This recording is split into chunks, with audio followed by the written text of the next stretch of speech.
मुख्यमंत्री देवेंद्र फडणवीस यांच्या वाढदिवसानिमित्त रक्तदान शिबिराचं आयोजन करण्यात आले।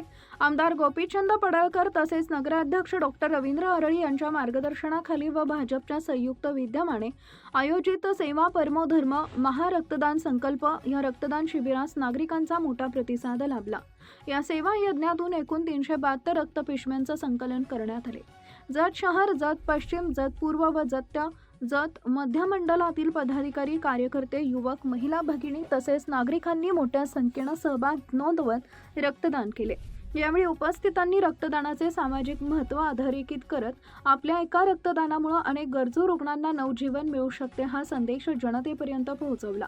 या रक्तदान शिबिरास आमदार गोपीचंद पडळकर, डॉक्टर रवींद्र अरळी, अण्णा भिसे, रमेश देवर्षी, सोमनिंग बोरामणी, मिलिंद पाटील यांच्यासह भारतीय जनता पक्षाचे अनेक पदाधिकारी, कार्यकर्ते, मान्यवर उपस्थित होते। कार्यक्रमाच्या यशस्वी आयोजनासाठी सर्व रक्तदाते, स्वयंसेवक, वैद्यकीय पथक, पदाधिकारी, कार्यकर्ते आणि नागरिकांचे आयोजकांच्या वतीने आभार व्यक्त करण्यात आले।